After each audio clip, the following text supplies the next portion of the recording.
Welcome to NACTV Reads the News. My name is Cathy McGrath, and I'm one of many volunteers that help create programming for our station. NACTV can be seen on MTS Channel 30 or 1030, Westman Cable Channel 117, Bell Satellite Channel 592, or online at nactv.tv. These programs are made possible by our volunteers, staff, advertisers, as well as donations made by you, the viewers. If you are enjoying your NACTV experience, please consider supporting us by either donation or volunteering. You can contact our office at 204-476-2639 or at nactv@wcgwave.ca. And today we are reading Friday, December 31st, 2021, the end of the year. And that's exactly what this is. It's a retrospect of the past year, back to 2021. So we start in January. On the left, Matthew and Kate Atkinson and their daughter Evelyn and their dog Gus, after their family was named the Commercial Cattle Producers of the Year. And on the right, from left, Neepawa Chamber President Pam Miller presented the Business of the Year Award to Dollar Store with More employees Deborah Kirkowicz and Christy Heller, and owners-operators Karen Dick and Brenda Harbour. And on the right, Neepawa had a large visitor on a couple of occasions last January. This moose had been seen by several residents near Riverside Cemetery, but the authorities were called to escort her out of town when she ventured further into residential areas. It says, moose on the loose. And then it was February. And on the left, 40 of the 46 available residential lots on the former CN property in Neepawa were sold to developers by February 18th, having gone up for sale not long before when the previous purchaser backed out of the deal. And on the left, after more than 3 months of strict lockdowns, the provincial government began easing restrictions. That was last February. And on the right, Garnet Vanell and Tom Lissaway were putting the finishing touches on the town of Neepawa's first ever croaker curl at the Flats on February 1st. And now we can take a trip even further back in time with Looking Back by Casper Warehan. 110 years ago, Friday, December 29th, 1911, the 5 Neepawa students who attended normal school for term ended December 15th have all been granted certificates of qualification to teach. 100 years ago, December 23rd, 1921, 4 games of hockey were played this week and some real good work displayed. On Monday night, the Has-Beens defeated the Nationals 7-3, and Kerrs and Nationals met Kerrs winning by 8-1. Well, in the second game, the Auctioneers won from the Has-Beens 3-2. 90 years ago, 1931, John A. MacDonald and Son closed out their business in Neepawa on Saturday when the balance of stock on hand was shipped to Brandon by truck. 80 years ago, December 30th, 1941, plans to obtain information about prisoners and casualties in Hong Kong was quickly as possible have been launched by the Canadian Red Cross through the International Red Cross. 70 years ago, December 20th, 1951, trimming the Christmas tree with fluffy snow is easy. If you use soap flakes, it won't melt either. 60 years ago, 1961, Inkerman, Miss Doreen Parrott and brother Kenneth spent the weekend at their parental home here, Kelwood. Mrs. H. Brislow was re-elected president of St. John's annual meeting held in the parish hall on December 14th. 50 years ago, 1971, Wellwood, One of the highlights of the year took place on June 13th when 100 people attended the special service at Zion Presbyterian Church to pay tribute to the pioneers of the area and to commemorate the anniversary of the founding of the Women's Missionary Society of Wellwood. 40 years ago, 1981. We can't use it as it is now or afford to renovate. For far less, we could have a modern facility that all the municipalities would be involved with.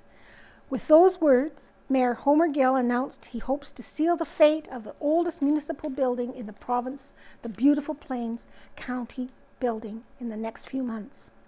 The town's two partners and co-owners of the building and property recently decided against participating in any renovation to the 98-year-old structure.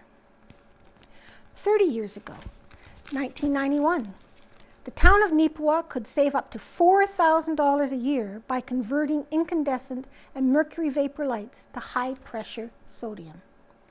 And 20 years ago, 2001, Minnedosa RCMP were swamped with calls last Sunday after 6 pigs escaped from a semi-trailer. And in the picture, it's these bike-a-thon winners received trophies in a ceremony at Hazel M. Killington School around this time in 1971. Front row, Bryce Holmberg, second in grade 5, Joanne Robichuk, second in grade 6, and Kim Fleckner, who accepted for her mother, Mrs. Betty Fleckner, who was second in adults. Back row are Cindy Crabb, first in grade 5, Mrs. E. Sneesby, first in adults, and Diane Owen, first in grade 6.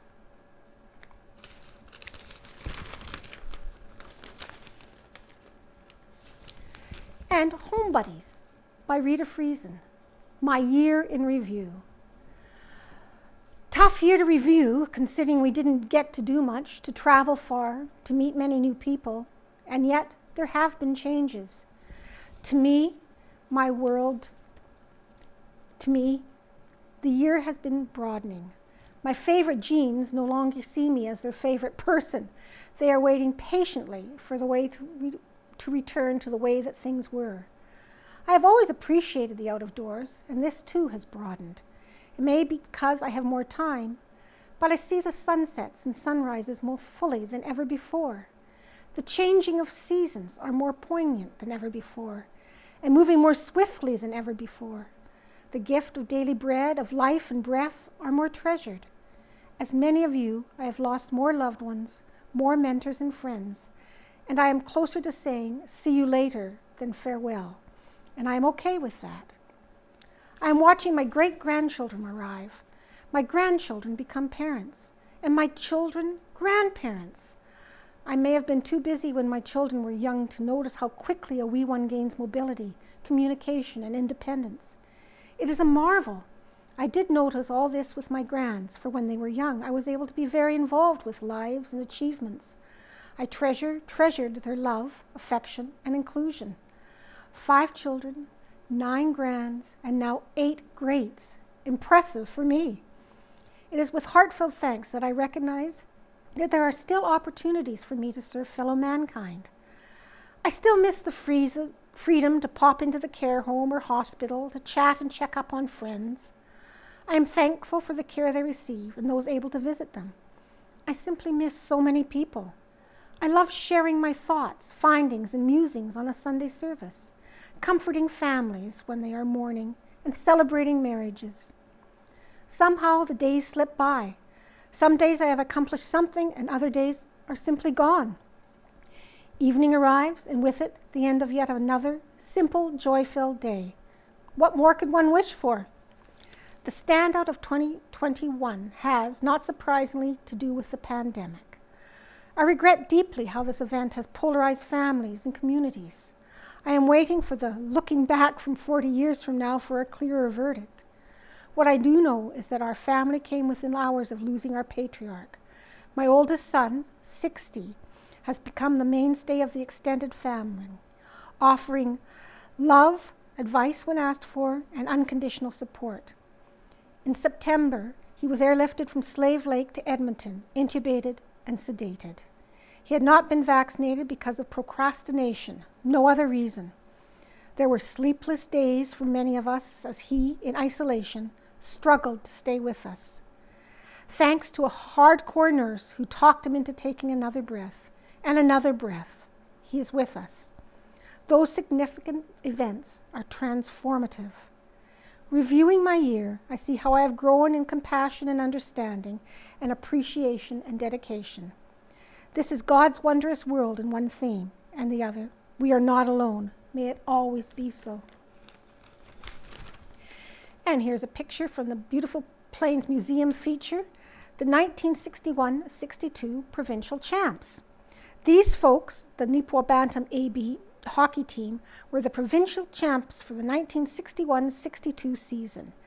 Back row, from left to right, W.D. Cathcart, manager, Wayne Cameron, Don Osborne, Dennis Foley, Harvey Martin, C.M. Campbell, coach, Frez Kosmolak, John Burney, Danny Seifert, Brian Curtis, and D. Martin, assistant coach.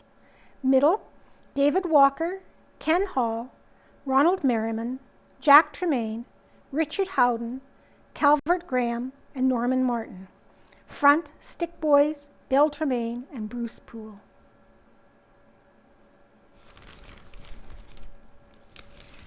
And now we're back to the 2021 review. In March, on the right, on March 2nd, owners of Chicken Corral announced that they were selling the restaurant to Chicken Chef. The official change of ownership would take place on April 1st, and the new Chicken Chef restaurant opened sometime later, after renovations were completed.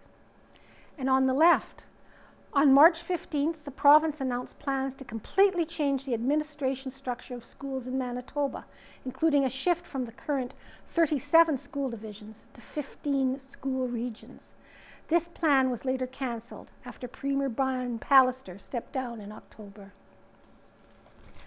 On the right, Portage La Prairie-based law office, Christensen Son TDS, opened their newly renovated Neepawa branch at 225 Ellen Street on March 11th. And Helen Drysdale has some more recipes. Appetizer. It's just about time to ring in the new year. Well, we can't have really large gatherings. We can certainly enjoy time with our family. Nothing brings everyone together quite like food, and hopefully these two appetizers will help. Wishing you 12 months of health, 52 weeks of grateful hearts, 365 days of welcoming new blessings, 8,760 hours of peace of minds and hearts, 525,600 minutes of caring compassion, and 31,536,000 seconds of love and happiness. Happy New Year! And she's included recipes for Black Forest roll-ups and Greek dip. And we move on to April. On the left, a new housing development on Neepawa's southwest side on the former chicken barn land was to be discussed at a public hearing on April 26th. And on the right, this owl was spotted by a Neepawa banner and press photographer, Diane Warner. The large bird was found in the arm of Glenella Lansdowne. It's quite a big owl. And below on the left, Grizzly, a licensed therapy dog, lies down with one of his stuffed likenesses. Thanks to the Minnedosa Lions Club, along with the Heritage and Neepawa Gladstone Co-ops, 200 plush toys were donated to children at local hospitals. That's a pretty good number. And we're into May.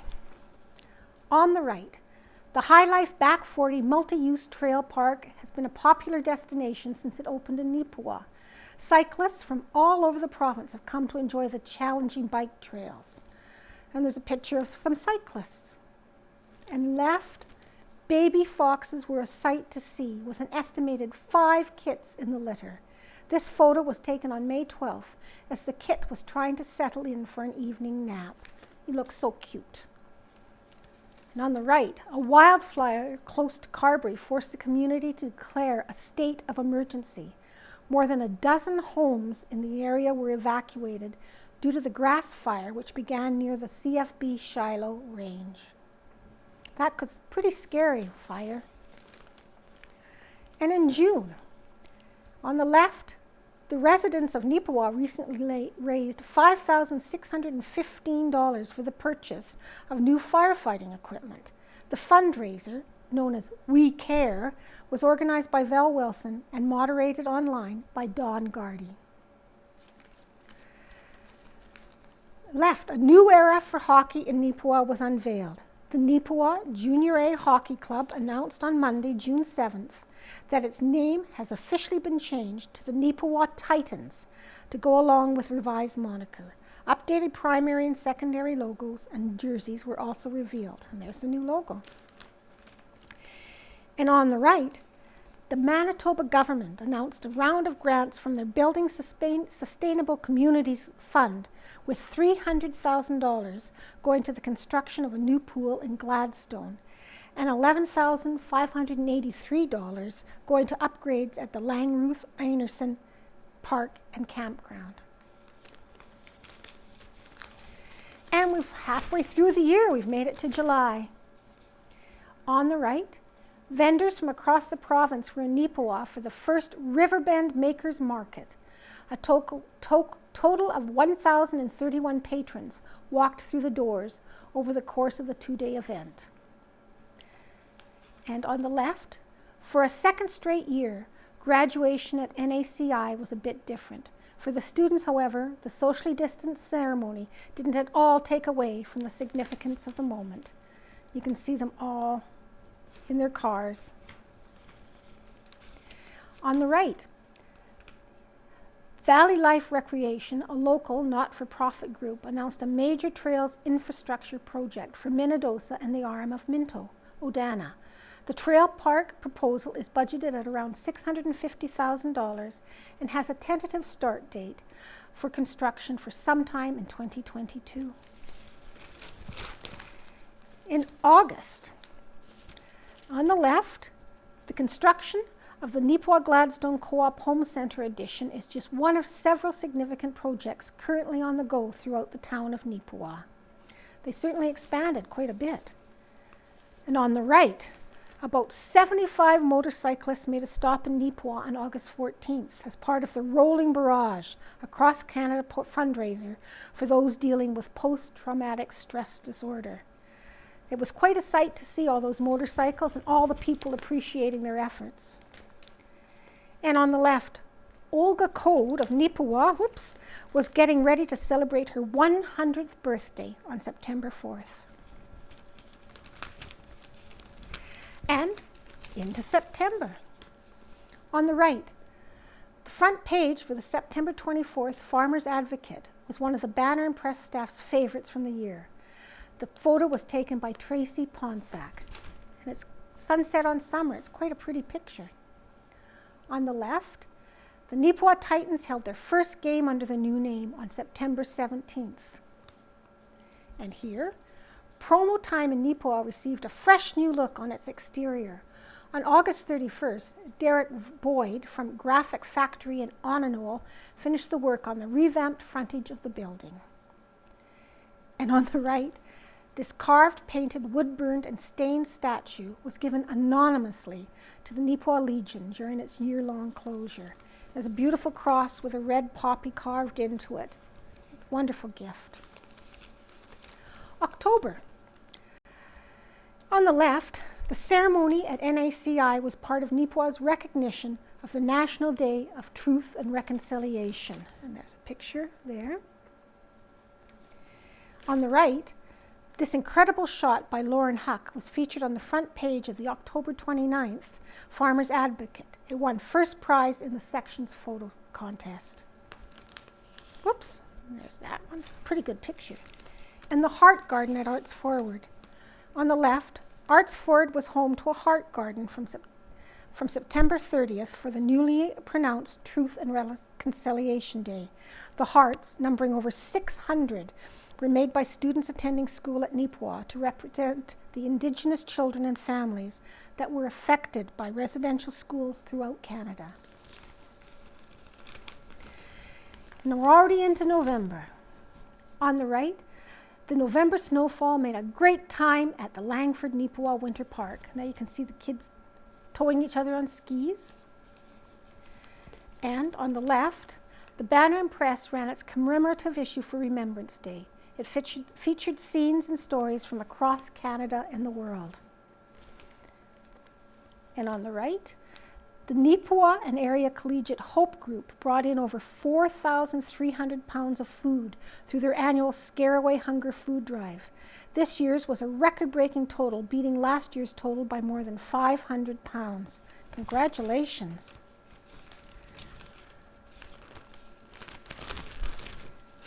And December. On the left, after 33 years in Neepawa, Team Electronics owners Dave McIntosh and Neil McNorland have decided to retire and close down the business on December 31st. That'll be a shame to see it go. And on the right, here, the Premier and Health Minister announced that Neepawa will be getting a brand new $127 million hospital set for completion in 2025. And on the left, former Neepawa resident Jody Anderson was selected to officiate games between Hockey Canada's national women's team and the PWHPA All-Star team in December.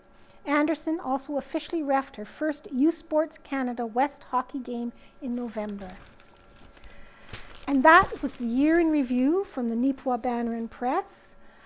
We're wishing you all a happy new year and a wonderful 2022. And thanks for watching us.